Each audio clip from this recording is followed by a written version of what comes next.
Good evening, everybody. Colin Livingston here. Welcome to Talking Torque special episode of Talking Torque, which we're calling Spotter Talk. Going to be joined by a couple of my friends from the NASCAR Pinty series, which will be known as the NASCAR Canada series, brought to you by Pinty's and Envirom, I believe. Not really sure what the name is on that, or not really sure what the whole thing is. We'll have to shake that down. Supposed to have a couple of spotter friends join me. Quite accomplished spotters, but more than anything, as we always try to do here on Talking Torque, is show some behind the scenes stuff, give people a little perspective, whether it's the behind the scenes of business or the behind the scenes of racing, to show a little bit more what goes on, things that don't make it to broadcast, things that aren't necessarily widely discussed.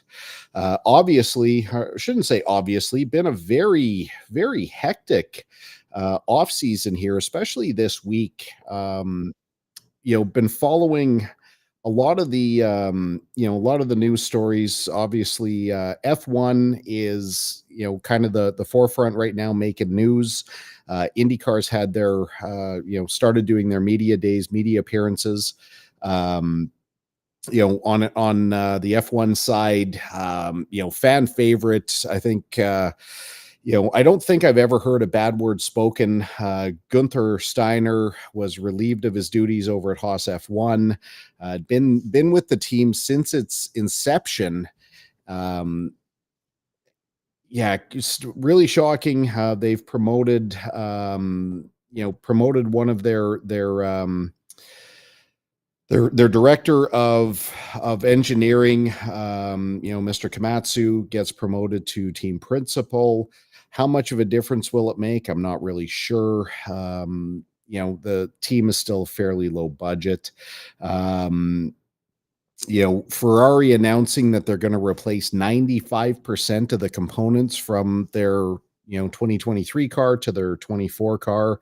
That's a lot of things to be changed. Obviously, not happy with the way things went last year and hoping for something different this year. But that could also result in going pretty far down the wrong path. Mercedes, obviously, in the same boat. They're going to be changing an awful lot over, from 2023 to 24. Namely, I think one of the biggest things they have to deal with is, the driver position. Lewis Hamilton, very vocal about, feeling, sitting too far forward and really losing the feel for the car. But it'd be interesting. Always a lot of turmoil, very tumultuous time. Red Bull already saying that they're done with their 2024 car already, and they're focusing their attention is already on their 2025 Challenger. So that's going to be kind of crazy. But one of our guests, one of our friends, previous guest here on Talking Torque, one of our spotter friends has managed to join us here. We'll throw it open here. Come on. Mr. MP Roy, how are you doing, my man? I am doing fine, and the tradition continues. What are we drinking tonight? For me, I have got a BCA infused water, so I'm being a sissy. But I've also got to be conditioned, or I'm in full training because I'm like 3 weeks away from potentially doing a shifter race down in Tucson. Shifter is no joke. Shifter is like, as about as tough as it gets in the world of racing. And after, being out of the cart now for, really 3.5, 4 months, I really need to start taking conditioning seriously. So I've already done seven full gym sessions in the first 11 days of the year. When we're done here, depending on how much I have to do at the shop, I might get home and just get on my bike again. So unfortunately or fortunately, it's just water. Shifter carts are serious business. Training is serious business for you. I guess that's as serious. I don't object. I mean, I if I had to get subjected to this show, I'd probably be drinking too. So the good news for me is, I mean, my fridge is like right there. I could always I could make you the center of attention. I could mute my mic, go grab something out of the fridge in no time at all. But yeah, I'll just get up and reach for my fridge, which is about. Well, that's no problem. I've got, like I said, a contractor friend of mine is coming by. We're in the middle of reconfiguring. We've got not an associated, but a friend of mine is starting a little business that is going to require some space in the back of our shop. So we've been spending lots of time from last week till this week reconfiguring, taking shelves down. Like I said, I've got a 25 horsepower compressor. So we just moved that from one part of the shop over here, and making things worse. Well, yeah, right now we're back to minus 30 here in Edmonton. So, getting the forklift outside, you gotta want it. I've probably been outside 10 times today and I haven't had a coat on yet.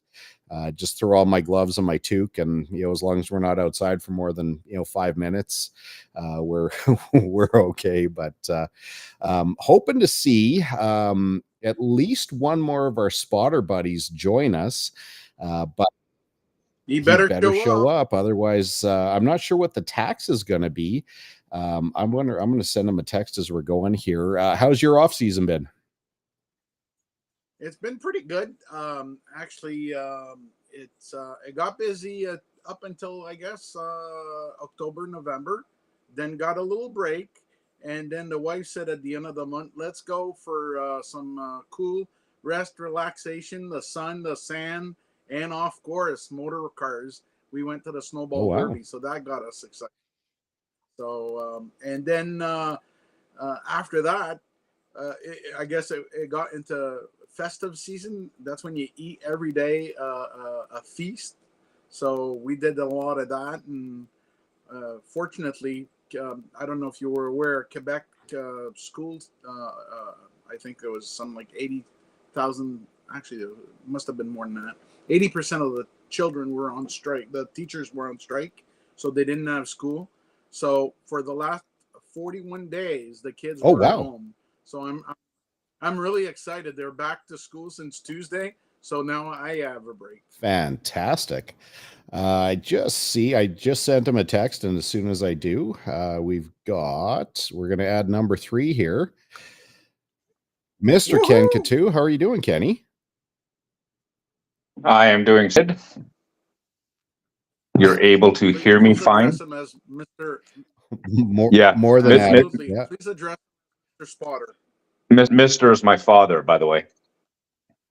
Yeah, well, you know what? You've definitely got the longevity out of this group, or seniority, or whatever you want to call it. Little bit unique to see Kenny without his hat on. I didn't quite recognize you. I might have to put on my glasses here just to kind of get you in focus. Well, bear with me for a second. I can go get it. It's not far away. Yeah, I'm sure it isn't. We, like I was telling MP here, it's minus 30 in Edmonton, so we would not have a need for that kind of hat on a day like today. Exactly. Yes. I leave you the temperature. I leave that to you, my friend. It's way too cold for me. So the only thing we got with you, Ken, is we got about a half to 3/4 of a second delay there. So if you see us kind of staring at you blankly, that just means we're waiting for a response. So he's always a 1/4 of a second ahead of us. He was this year for sure. I've had to resort to my phone, so my computer would not connect, my iPad would not connect, and now I'm on my phone. Fantastic. Well, better that than nothing. And I like that you got the landscape view lined up here. More Kenny for us to love. Oh, okay. That's what I did. Okay, I can do it the other way. No, this is perfect. Everyone's on the same platform here. So we've had MP on before. Let's get people a little introduction to you, Ken. First of all, the easy question. We're going to start off with some softballs here. How did you get into racing? Well, racing for me began as a youngin'. I had an uncle that raced uh, asphalt races, hobby stock, when I was a kid. So my parents would take me to watch him race. Then there was a little bit of a hiatus, I guess, in the middle of that, my teenage years, when I didn't attend many races at all. And then I went to Michigan to watch a cup race one year with a friend that I was invited to go with. And then that evolved to going to about 6 to 10 cup races a year. And then I got asked to help a fellow when he was going to a late model racing in the Hooters Pro Cup Series. And then it just, as they say, snowballed from there. So They haven't been able to get rid of you since. well, they've tried, right? They've tried, but I keep kicking and scratching and fighting and stick around. So yeah. Let's just be clear that probation and suspension isn't getting rid of somebody. So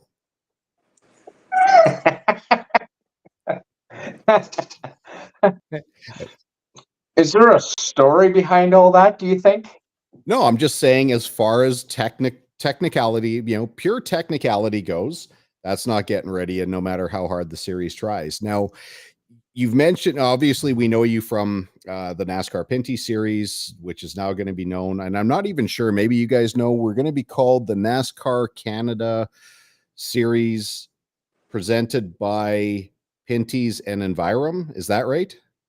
Sounds about right. That's Close enough. what I hear. Yep. So we're going to go by NASCAR Canada. You mentioned that you've attended, mostly stock car racing. Kenny, do you follow any other types of racing? Does any other type interest you? Well, from a spectating standpoint, if I was to go and watch local racing a few years back, I would be gone to a dirt track. I would drive past asphalt tracks and head to a dirt. Just I enjoyed the way that the tracks kept the evening flowing. There was not the downtime. There was not the long cautions. There was not, right, and I enjoyed that much better. Gotcha. Spectate, or from a spectator standpoint. So, I mean, I love any form of racing, but what's your thought? I've got very absolute thoughts on stock cars on dirt. Do you voice an opinion, or do you just go where you're told, or do we stay away from that? Um, I basically it racing on dirt. That's all that Pinty's has done, or the Pinty NASCAR Canada has done. It's not a true dirt race by any stretch of the imagination, in my humble opinion. What do you think, Mr. MP? Absolutely. I totally agree with what Ken said. As a matter of fact, you guys might not be aware of this, but 2 weeks after the weekend, or week, I should say, I was invited on a French chatter website about racing.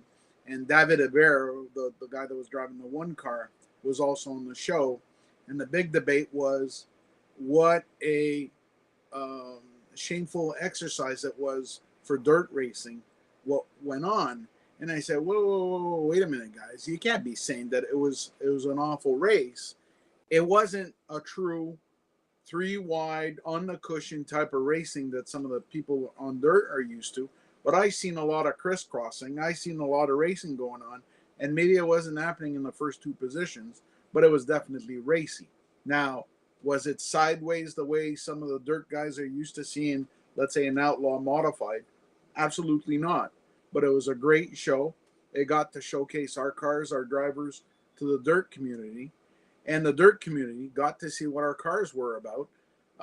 It's all about the experience and the event, you know. And so I'm all for it. As Kenny said, was it the best dirt racing show? No, it was not. It was a stock car on dirt show. Yep. Yeah, and I can't come up with an argument. First of all, I will say Glenn Stiers, Clinton Jeffrey, Adam Ross, everyone at Oswego Speedway, love you guys to pieces, man. Like, and I know how much effort and expense there is to get the track ready to, you know, and what Glenn and the staff there do, absolutely second to none. But I don't think that we're actually accomplishing an awful lot.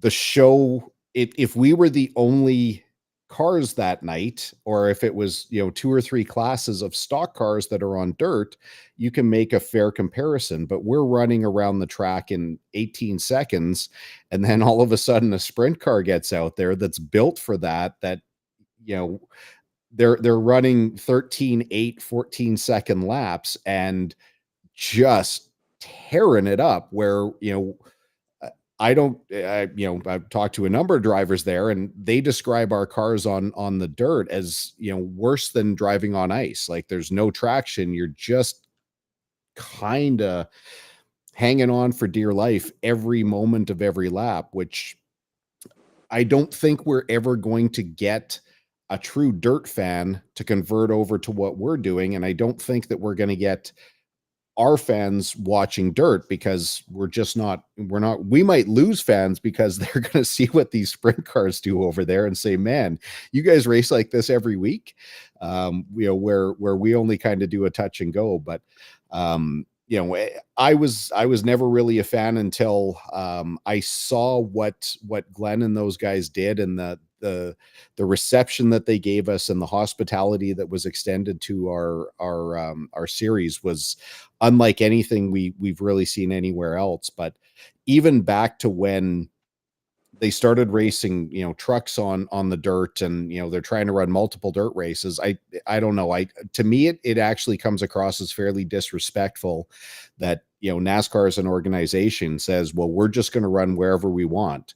We're going to build a track inside the LA County Coliseum, and we're going to take these big cup cars and run on a quarter-mile oval. We're going to run on dirt. We're going to take our truck. To me, it's just, there's a reason why they don't build cars that look like ours to run, you know, in these alleys, in these avenues. But obviously the series is going back there this year. I think a little bit wiser that we're only going to do a single night instead of the marathon that we ran this year. But yeah, I can keep talking until I get myself into trouble. I just say one more time, absolutely none of my reservations have anything to do with Oswego, with Glenn, with Clinton, with Adam, like, or anybody there. We get treated so well. I just don't think that we put on a show that's all that exciting, because the cars just can't race the way that they're intended to race, and we can't drive like a sprint car can. But I have a question for you, Colin. Your benchmark seems to be the speed differential. So, and it's just a question I'm throwing out there. Then we should all be driving Formula Ones, right?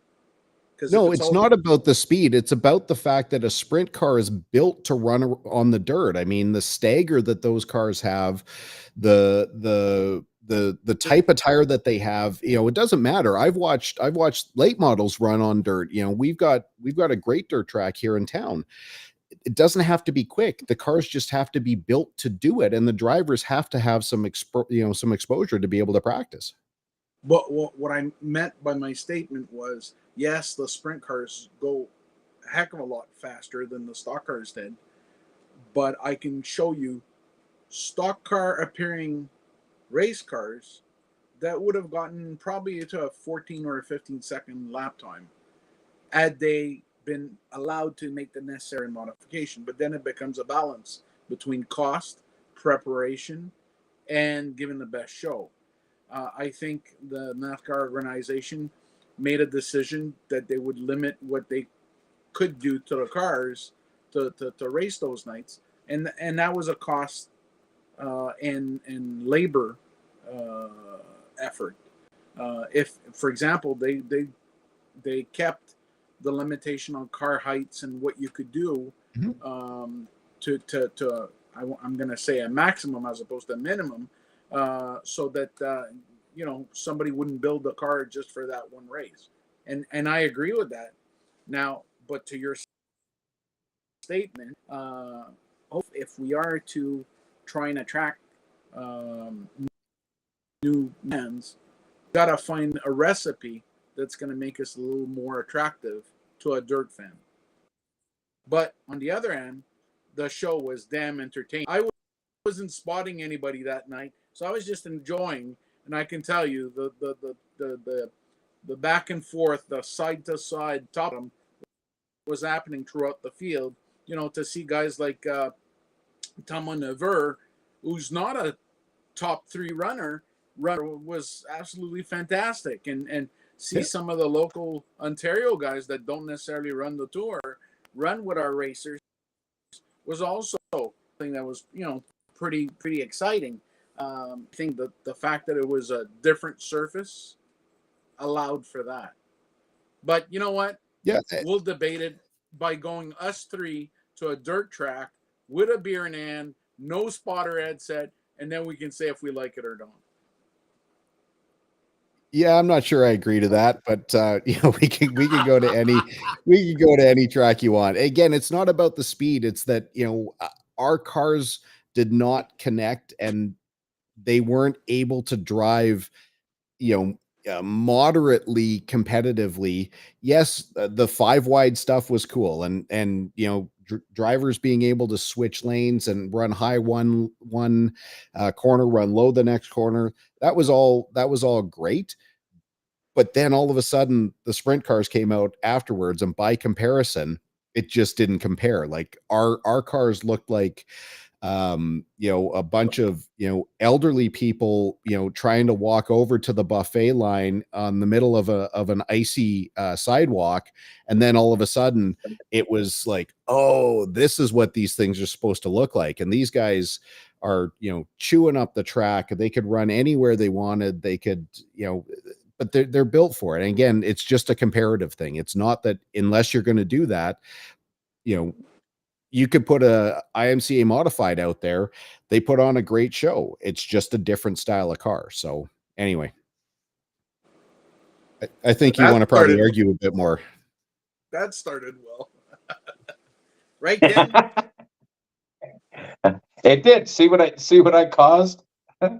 But I just wanted to add that the dirt race, in my humble opinion, really showcased throttle control that the drivers could have to take those stock cars, call it a taxi cab, Teletubby, whatever you want, and get them around that track.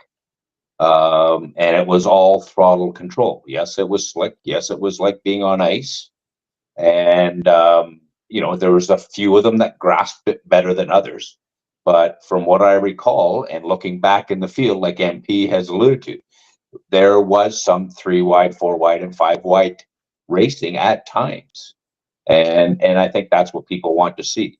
Having the sprint cars there with it, it really showcased the lack of speed that the cars were having, but they didn't wreck a whole bunch of cars, and they didn't wreck them bad. If they wrecked at all, they just, some body panels here and there, and they put on some good show.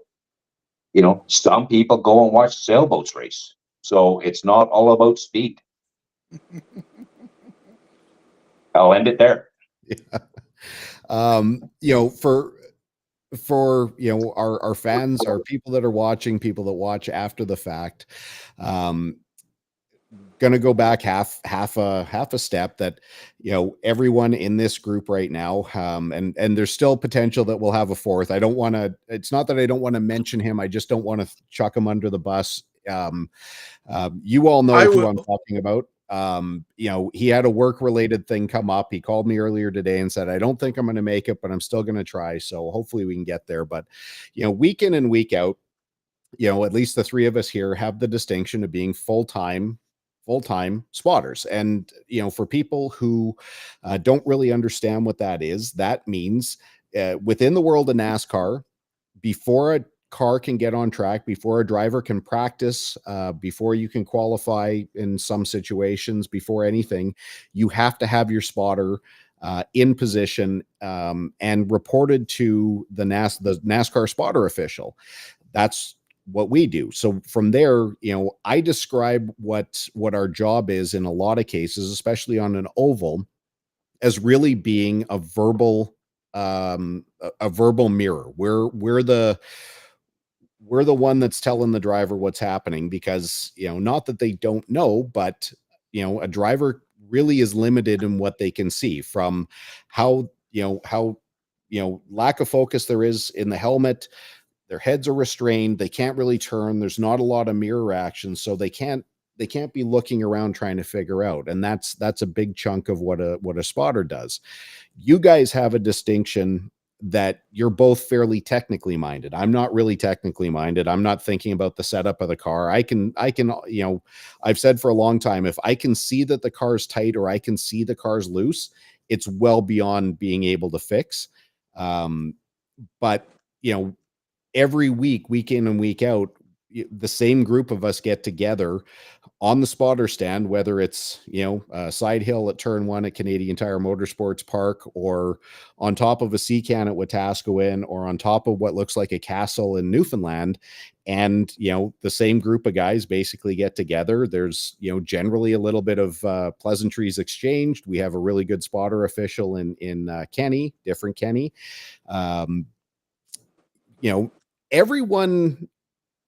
Everyone can be fairly hospitable. There's a couple of guys that just don't get along with each other, but we rarely, if ever, see any kind of turmoil up there. I know, all of a sudden everyone starts thinking back to the time that they had turmoil up there, but we can blame Ken for that, because he tends to be the hotter one out of anyone up there. But yeah, week in, week out. Let me see. You can chat. We got this group, and we're standing inches apart. Drivers are going to be yelling at you saying, "Hey, I got a problem with the 47 car. Go over and talk to the spotter and find out what's going on." And usually by that time, the driver of the 47s relate to their spotter that they got a problem with the 18, and then somehow we have to come together. We have to tell each other that the driver's pissed off. We can't really fight with each other, because then we get in trouble with NASCAR. But what is it? What is it that makes you guys keep coming back here week in and week out? Because it's really a thankless job. Want to go ahead, Ken? MD? Well, Okay. What makes me go back? Well, not being a race car driver, and not having the resources to be able to buy or do or my own car, let's say. The spotting to me puts you as close to the driver's seat as you're ever going to get, without being in the driver's seat, if that makes sense. So 100%. you're very close to what's going on at the track, and my mantra is, if the driver has to use the mirrors, I'm not doing my job. It's a good mantra. Most of the mantras up there is just shut up and drive, but I understand what you're saying. What about you, Mr. Roy? I think Kenny just touched point on one key aspect. If he needs us mirrors, we're not doing a good job. So that's definitely part of our role. I don't know. I never really asked myself as to why I do it, other than I like the abuse. But certainly not for the paycheck. But seriously, I think like Kenny, it's the adrenaline rush. It's being out there for what, an hour and a half, 2 hours, maybe 2.5 hours, without the ability to go for a pee break or anything, and you're just under the constant pressure of making the right call when you need to make the call, shutting up when you need to shut up because you got nothing good to say, and making sure you don't flip anybody over the balustrade because it tends to be a pretty high fall. So I would say pretty much the excitement. Okay. Now, Kenny this year walked away with a championship, and I got to say I can't say is I know that's not your first, but how many can you say that you've been part of in your illustrious career? 5 times. With how many drivers? Or do you want to name the drivers? I got 4 with Scott Steckley, Hmm. and now 1 with Trayton. With Trayton, okay. But over your career, you've worked with a number of drivers. Do you have favorites or ones that you don't wanna talk about? um, well, no, I talk about them all. They're all good and bad in their own ways. And they all have their own challenges. And they all require something different on the radio. I find anyhow, or you have to try to cater to them a little bit. Each driver is his own person and wants different information. 100%. So, yeah. Yeah. Now, you do something kind of like, I don't know how MP listens. I think MP listens very similar to you. You guys have multi-team channels going on. You can because you and I have been part of the same group at 22 Racing for the last, bunch of years. You guys will often listen to what our channel is, but I don't listen to anyone. The only channels I listen to are mine and NASCAR. I don't listen to any other team communication. Is there anything that kind of stands out? Maybe this is more for the radio guy, being MP. Is there anything that stands out with how different spotter driver combos work in your perspective? Like, do you have one that you listen to just because it's entertaining, because there's going to be conflict on the radio, because that there's something else going on, because you don't work every single race, and being the radio supplier to the series, you'll often sit back and just listen, and scan and things like that. Does anything stand out in particular? I'd like to think, like, for example, I'll answer this in a threefold answer. There are drivers that are very entertaining during the race. For example, one driver I particularly like to listen to is DJ Kennington. He's crew chiefing, driving. I might even say spotting at the same time while he's doing it, and he does a damn good job at driving while he's entertaining on the radio with Doug Devine. They're a superb pair to listen to, just because there's so much chatter going back and forth.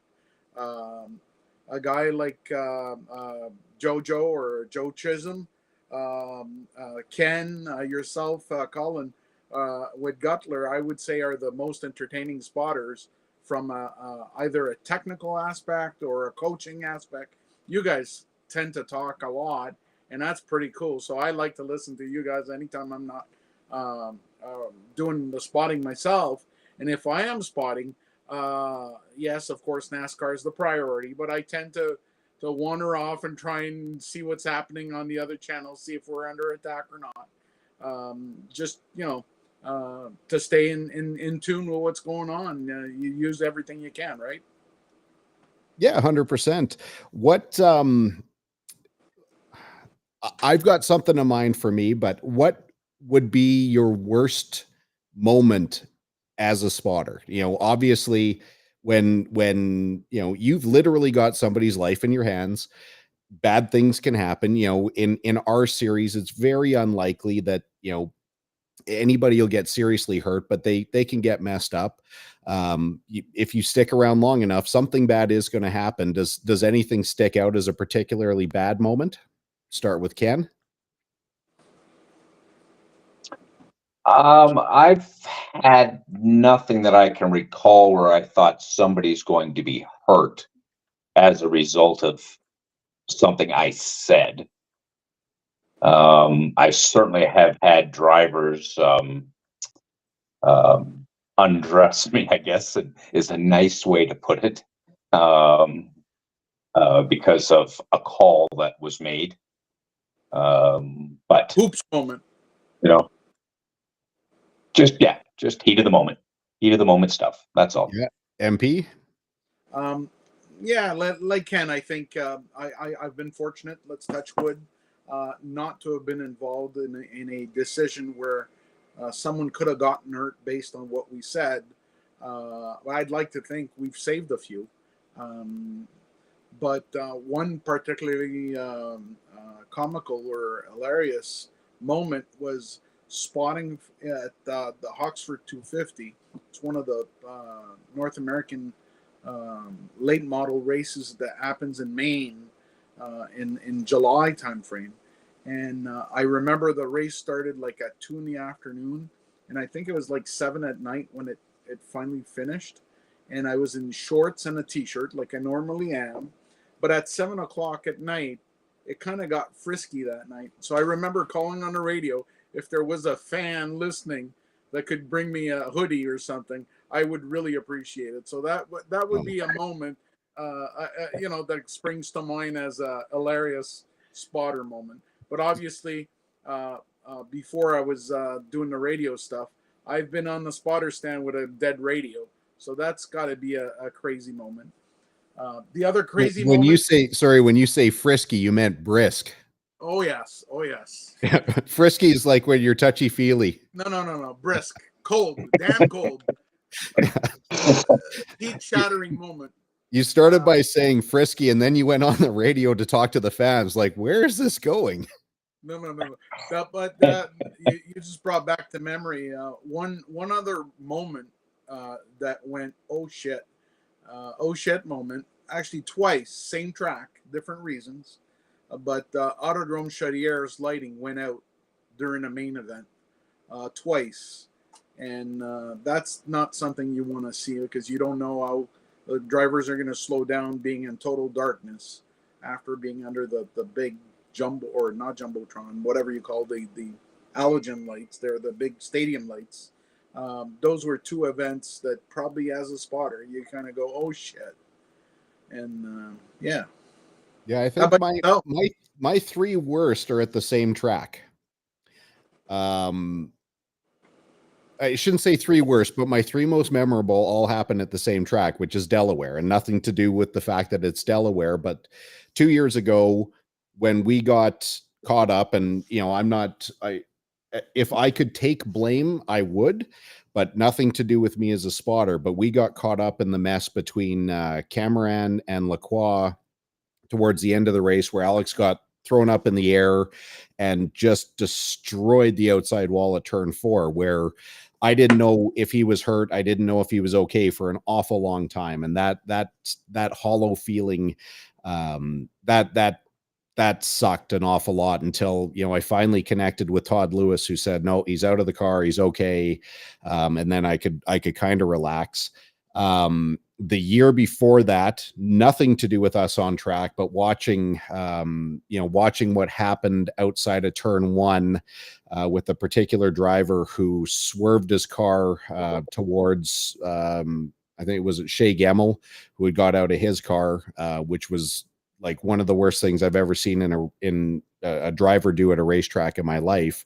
And then it was 2 or 3 years ago where my driver and counterparts left me at the hotel where I was waiting for him. Alex is notorious for being late, everywhere. So I just thought that they were late. I didn't know that they had actually left without me. Got to the track late, didn't have the opportunity to get to the truck to get my radio set, but MP had actually a spare radio that was tuned, and I actually had to work as a spotter, talking into the handset and then listening, all at Delaware. So maybe it's the track. It can't be me or that, but I don't know. That track has just done some crazy things. But it's a great Well, facility. they put on some great races, and your second point there, I was trying to erase that out of my memory, if you don't mind. Okay, so we're just going to let that one go away. That was one of the. Oh, you were actually part of that program. I'm not being aloof. We're letting that go. I We're disconnected. letting that go away. We're letting that go away. That also turned into some fun in the infield as well. So, moving on. What are the highlights? Instead of and we got a number of people who are watching. If you're watching on YouTube, you can send us a note. It'll pop up, and we can throw it to the group here. But let's go back to Kenny here, who wants to move on. Obviously championships are great, but is there a particular memory that always comes back that reminds you why you want to be up on that spotter stand? Oh, well, like you said, the championship, winning races is perfect. It's better than perfect. But being in the spotter stand and at the end of the race, feeling like you have been a part of it and you have accomplished something that made the race better for the team. So you made a call that the driver was able to utilize and move forward in the race. It's it might not have been a win, but you might have went from 10th to 5th or 8th to 4th,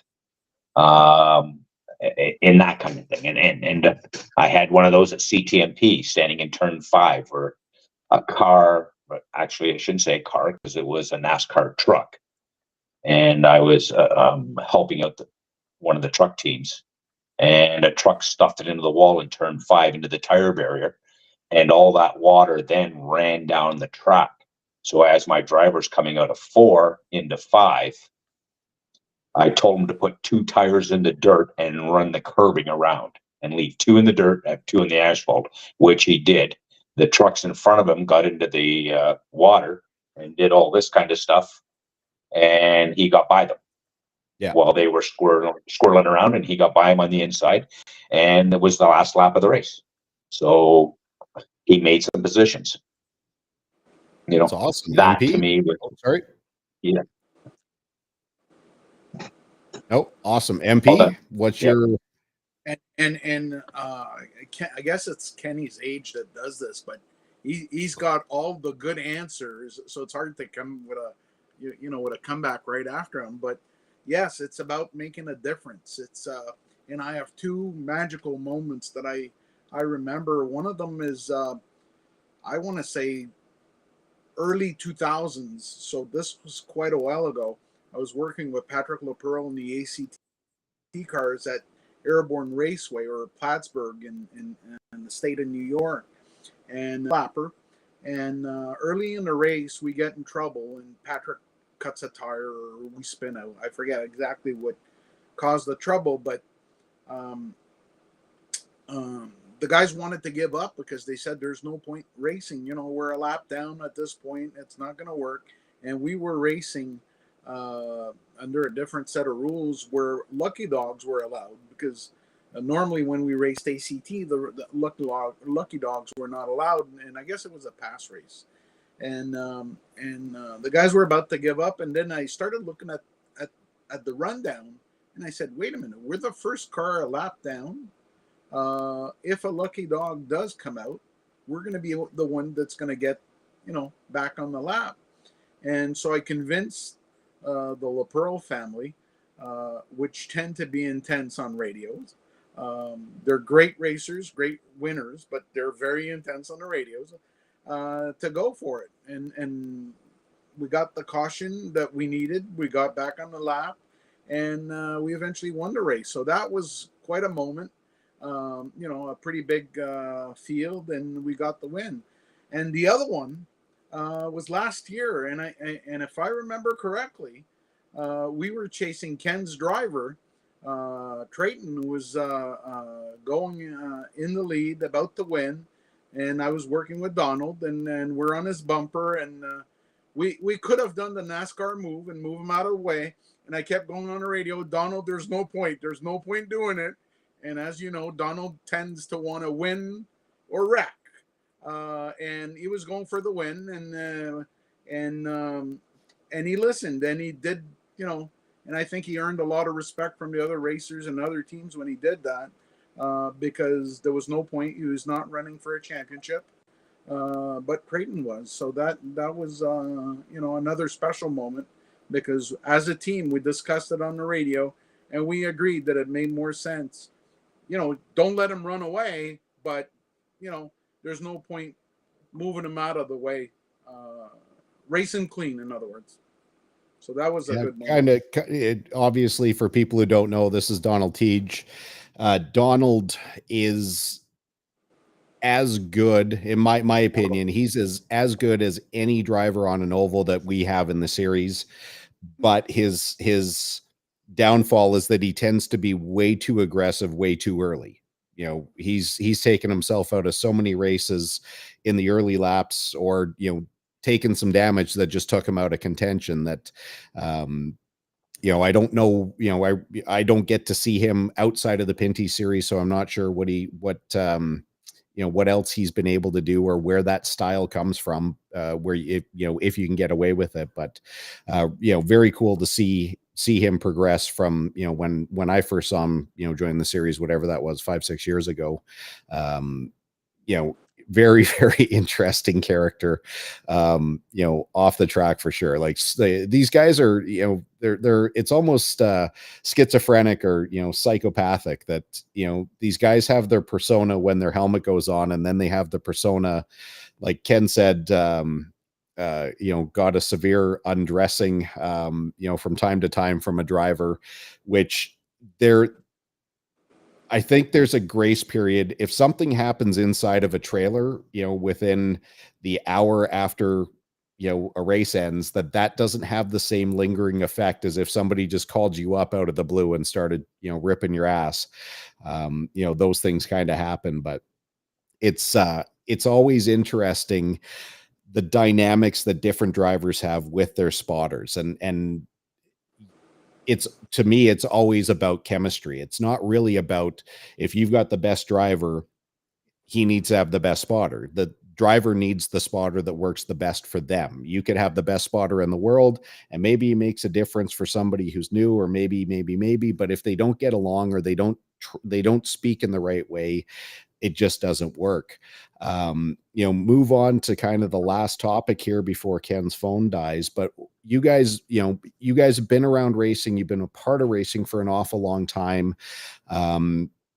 You'll work in other series outside of NASCAR, but what, in your opinion, what do you think needs to change? What do you think needs to improve going forward? We'll start with KC. When you say improve, so you're talking with the NASCAR Canada series is what you're referring to. This is our frame of reference, but if you got something else top of mind, that's fine too. No, I think NASCAR Canada really needs to get the fans and the fan base more involved, or they need to get more involved with the fan base, so that we can get more fans at the track, so that there are potentials then for bigger purses to make this whole thing feasible for a racer to get involved at this level of racing. The cost of cars now, and the cost of parts, and the cost of manpower to build these cars and maintain these cars has gone through the roof. And they need to do something with the purses to make it feasible. And I realize that's racing as a whole. That's just not NASCAR Canada, and I shouldn't single them out, because that goes right across the board for all racing. Like, the racing today to win a race for about the same money that they did 10 years ago. And as we all know, everything has gone up fourfold in 10 years, if not more. So that's where I think they need to go. Yeah, and I mean, we'll get to MP. I read just earlier today, it definitely not a NASCAR thing, but SRX is suspending their operation before this year. And I mean, that was probably one of the more entertaining series that's come about. Mostly because they were able to put together so many well-known drivers for so many different disciplines. But if SRX was not able to make things meet, and they in their statement they said that you know basically they said they just don't have the money to run. That was kind of the short. They talked about economic challenges and environmental turmoil, but translation is they just didn't they couldn't make it financial success. What do you have to say there, MP? I was gonna say you got to ask yourself how much of that has to do with the announcement that Ray Evernham and Robbie Kaufman did on Monday, where they said they announced they purchased the IROC trademark, whatever you want to call it, and they want to start putting up races like they did for 20 years, where equally prepared cars with drivers from NASCAR, from Formula One, Indy, would go against each other on different types of track. It was actually a big topic of discussion between a couple of friends of ours. Where are they going to, while the SRX are in a lot of short tracks, IROC was at the time for going to road courses in Daytona and Martinsville. If they're going to be competing against, quote, Berlin, Thunder Road, Stewart's dirt track, I forget the name. Eldora. But Eldora, yes, thank you. You're not going to have the same product to compare, and you're going to get the Sprint versus NASCAR Pinty's comparison going on. So the fact that they announced it on Monday and on Thursday, SRX postpones, because that's the key word in that press release, postpones, kind of tells me what's going on. Yeah, but Ray was part of the SRX series, so I don't think he sold one's out. the result of the other. But yeah, I mean, the difference though is that the SRX series was in my mind was way more affordable than what IROC was doing. And the IROC series, especially at the end, the idea was, obviously the acronym is International Race of Champions, and they attract drivers from all disciplines, but all they really did at the end was run a Daytona and Talladega and, ran restrictor plates, which doesn't allow an F1 driver to show what they have, or an IndyCar driver, or, even, sprint car driver, drag racer. It all led, and they were all run on NASCAR weekends anyway. So it was really just about showing NASCAR, at the end, at least NASCAR against, what they could do in their own backyard. So, I liked what the SRX series was doing because, everyone gets, if you're going to be an oval racer, you get your start at a short track. So, running at those, kind of more forgotten tracks, it doesn't cost as much to race there. They could still put, a couple thousand people in the grandstands, and they started getting some TV presence. So it's, that was great racing. And, even, everyone's buddy Paul Tracy, going after Haley Deegan so badly. Like, Paul, don't be threatened, man. Just because she's a girl, she's not so scary. Like, everyone can do their thing with the steering wheel in their hands. So, but where do you think I kind of took you off track there? Do you have an opinion on what needs to improve in NASCAR and racing or whatever? Racing in general, because Ken said 10 years ago the purses were almost similar to today. I'm going to go even further. I'm going to say 30 years ago, they were paying $10,000 to win races. And if you get that today, you get all excited because there's only a handful of $25,000 races throughout North America. Forget Canada. Throughout, Junior Anley won over $100,000 in the GM National or GM Motorsport days back in the early 80s. So, or was it early 90s? I forget. But those were very lucrative days in racing. As with today, how do you make a small fortune in racing? You got to start with a very large one, or else you're not going to make it. And so cost containment, definitely it. But there's also another factor that plays a lot, and I tend to see it because there's a couple tracks that we go to in Quebec that have drift nights, the eve of our stock car events. And as you all know, I stay at the track with my camper, and we get to see the drift nights. These younger lads, 18 to 25, 30 years old maybe, show up and they race all night, and there's probably 5,000 of them every night. But the difference between their program and our program, their program goes on for, let's say, 3 hours from start to finish, but it's always action packed. We have from 2 in the afternoon till midnight, but there's really 2 hours of real racing going on, because you got breaks between the heats, breaks for dinner or lunch, and all kinds of stuff. Mind you, as a crew, I appreciate the elongated schedule sometimes, because you're not running like a chicken without a head. But at the same time, when you think of it from an entertainment point of view, people go to the cinema, they spend an hour and a half, 2 hours. They go to drift nights. They're much shorter schedules. They go to all kinds of other events, and the ones that are playing on their phones tend to have a 10-minute attention span.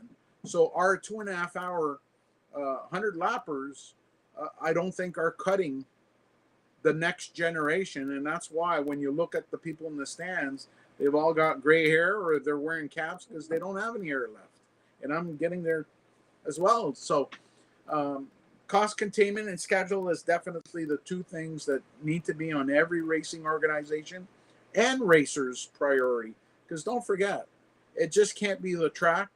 The racers also have to put a stake in it, because if everybody wants all the big money, then the smaller races are not going to have anybody.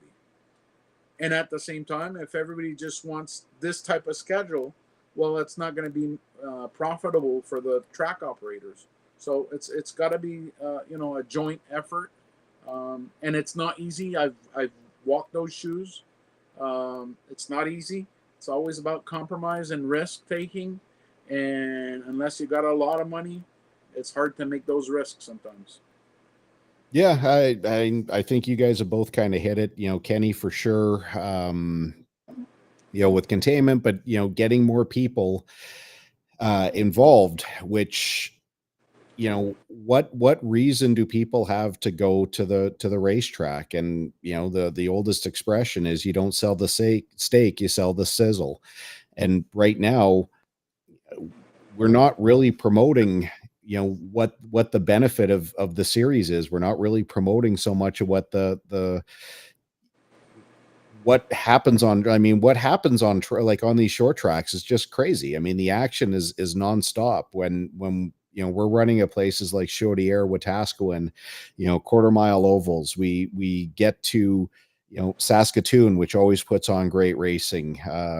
Sunset Speedway, and I don't want to overlook any particular track, but everywhere we go, these tracks are just fantastic and crazy. Then these guys get to show what they can do on road courses. Last year, 5 different road course events.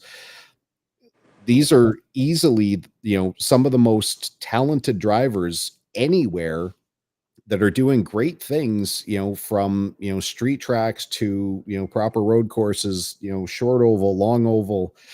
Uh, we need to get those people that, whether they're interested in becoming a driver, a spotter, they just want to be a race fan. Everyone needs to know they're welcome. And we just need to keep finding ways to get that word out. And I wish we could have more collaboration between not just NASCAR, but between these sanctioning bodies and these drivers who have to work so hard, so long to try and find the money. Like a race weekend, depending on what team you run with, depending on what your status, depending on, if you got, a guy like Larry Jackson's weekend doesn't cost quite the same as someone who's running with one of the more expensive teams. But I mean, you're looking between $25,000 and $40,000 a weekend spend just to be at the track.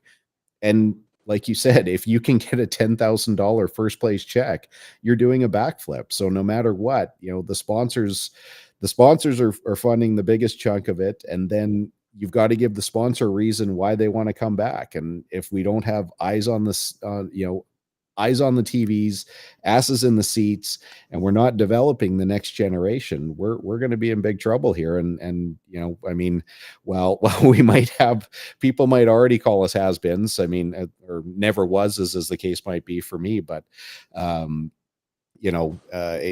going to be telling our grandkids about this thing that used to be racing, and it's not going to, there's not going to be these series anymore.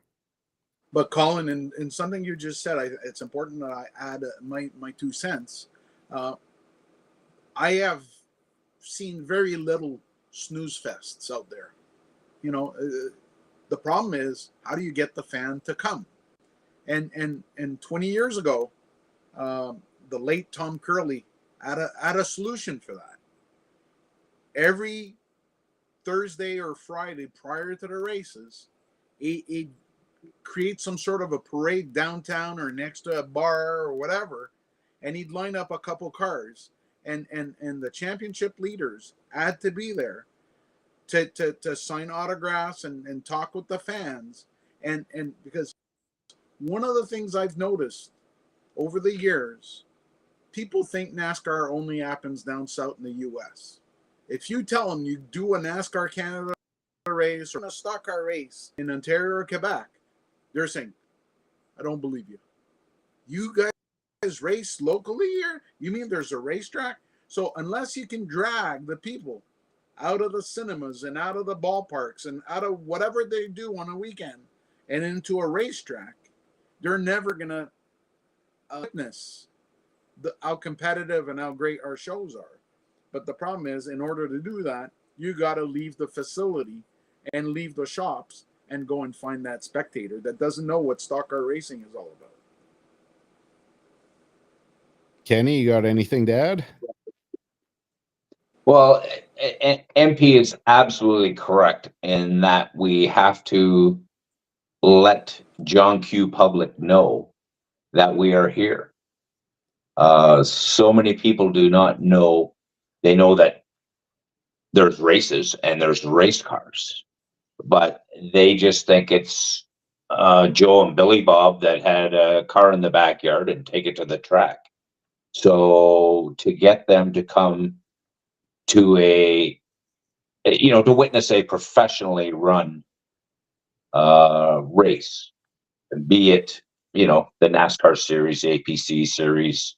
I apologize to anybody else that I forgot the names are there. But these promoters are giving it their best. And how then do we get the word out to these people that we're here and we want them to come and watch? So that's where the answer is. And I'm sure you could have another 3 or 4 podcasts just discussing that one point, is getting people to come to the stands. Because once they come, I don't have the answer. Once they come, they will. I don't have. Yeah. I think Kenny just volunteered to join us for the next 3 podcasts. So that's awesome.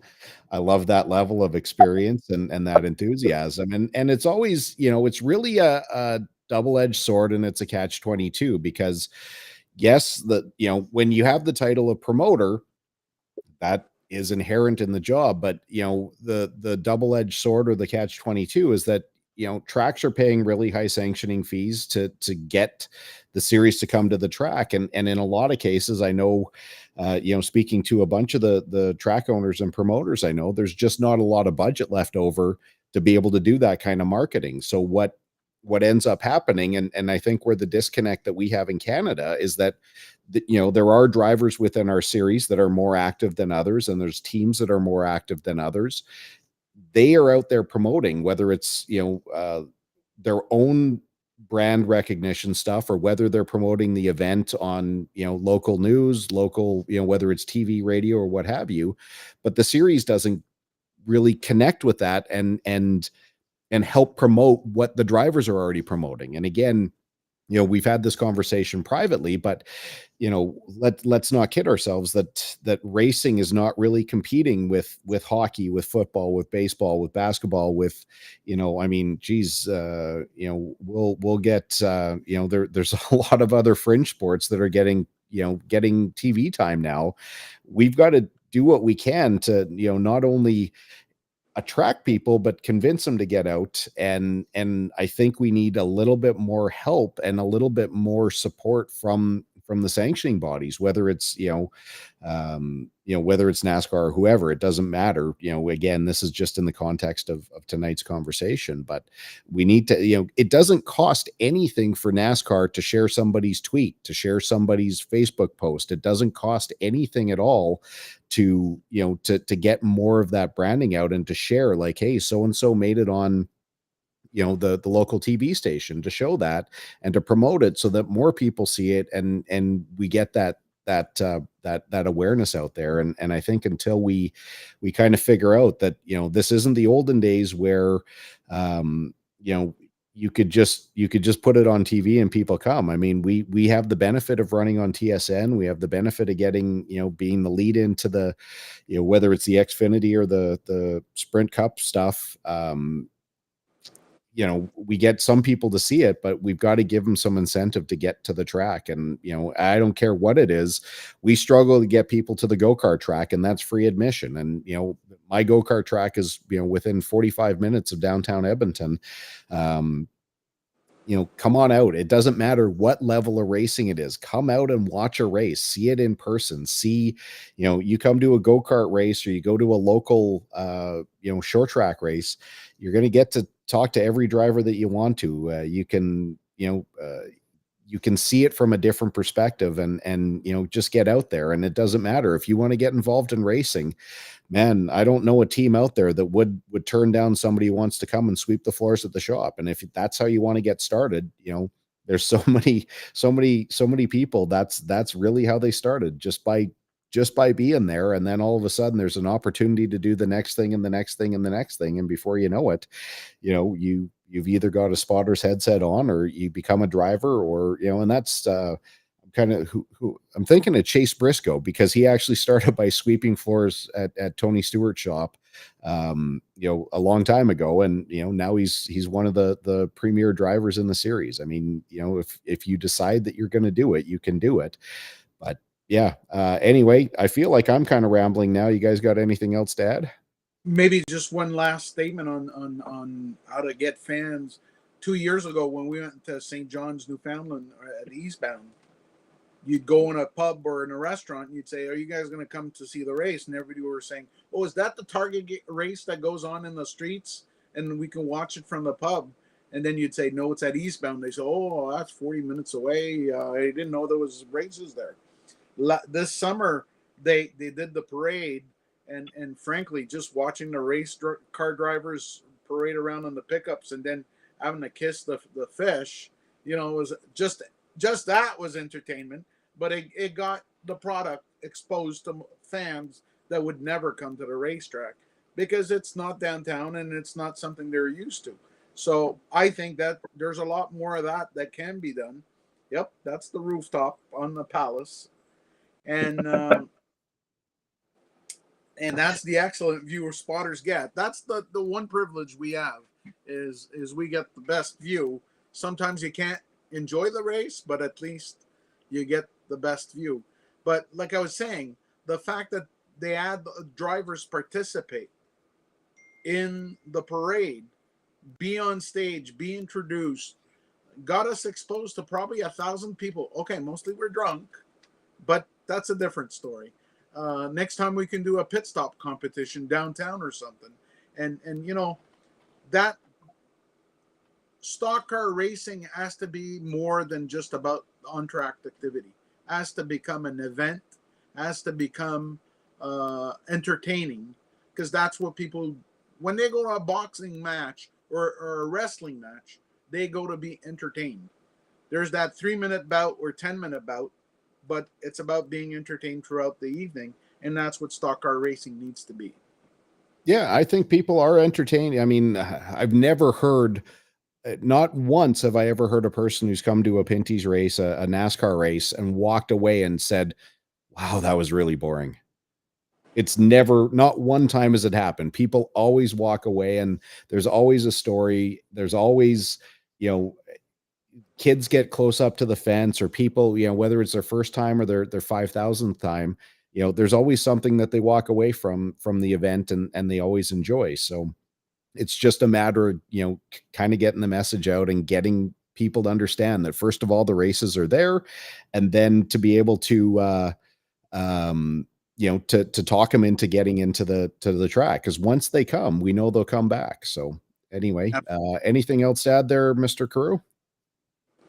I would only add that, you know, the racing, or the good racing, is not always the first 2, 3 cars. There is usually better racing back in the field, and us guys as spotters, we usually get to watch the race. Yes, we get a good viewpoint of what's going on, but we have to get home and watch it on TSN like everybody else, to watch the race, to see what actually really happened, because we're so busy just glancing this way and watching the car in front of our car and the car behind our car. But you know, for sure at times, and you know, the team I was involved with this year, you know, we may have been leading the race at times, and we had a sizable lead, so there was no racing there outside of us getting through traffic. The racing was back in the field, and you don't always get that on TV. So the racing is better in person, because you get more opportunity to see what's going on in the field. Yeah, you said you triggered the thing that a lot of cases, you know, sometimes you have good nights and you're up front and you know what's going on there. And, you know, we've had some bad nights. I walk away from a bunch of races and I don't know who won. Like, if we're having a bad night where we're running in 8th, 9th, 10th, unless I happen to see who ends up, you know, kind of getting the high fives on the spotter stand, I can get down to the garage and not know who won the race. I have no idea who it was, because, like you say, you're so focused on, you want to be watching the whole track. You always have to have an eye kind of wandering for trouble, but that doesn't let you see what's happening up front. So yeah, I mean, that's 100% true. Not knowing what's going on, aside from, you know, kind of 2 cars up and 2 cars back. Yep. MP, anything to add? Perfect. Time Well, will tell. gentlemen, I said one more time. Yeah, time will tell. Guys, thank you very much. Hopefully, we can do this again. It would be great to have our friend Jojo join us, or, you know, Phil, or whoever happens to be available. You know, be able to either talk leading into this season, or kind of mid-season, to you know, have a few on race you know, hot points to talk about. But at the very least, gentlemen, enjoy the rest of your winter. Look forward to seeing you at the first one at Canadian Tire here in whatever that is, about 4 months. First weekend of racing happens early February. Colin, you got to change your schedule now. For what series? My first race is supposed to be February 2nd in Tucson. So February 3rd, Donald is racing at New Smyrna Speedway in a super late. And there's a couple of Quebec contingent that are going to be there as well. And usually there was, in the past, in the pro lates, a couple Ontario drivers that were there. And I know when I used to attend on a regular basis, Kurt Cooker was one of them. Powell was one of them back then. There was a few others. So I'm sure there's going to be some competitors showing up for speed weeks.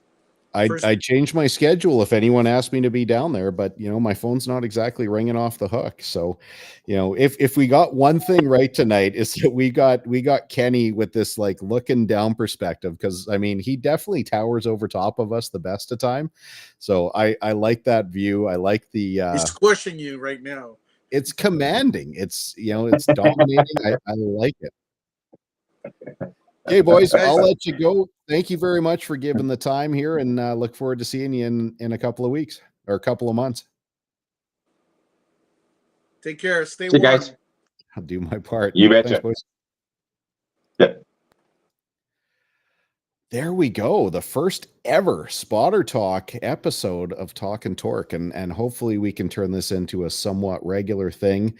Loved hearing from the guys. Really appreciate it. You know, Kenny Carew showing up, Trayton Lapsovich, a spotter the last couple of years, championship winning spotter. MP Roy, you know, most currently working with Donald Teege. But as much as I want to keep talking, thank you for everyone for watching. Should be back next week. Although a little personal stuff going on, I'm not sure if I'll be able to get to a computer or not, but I'll do my very best. Again, thanks a lot, and we'll see you next time.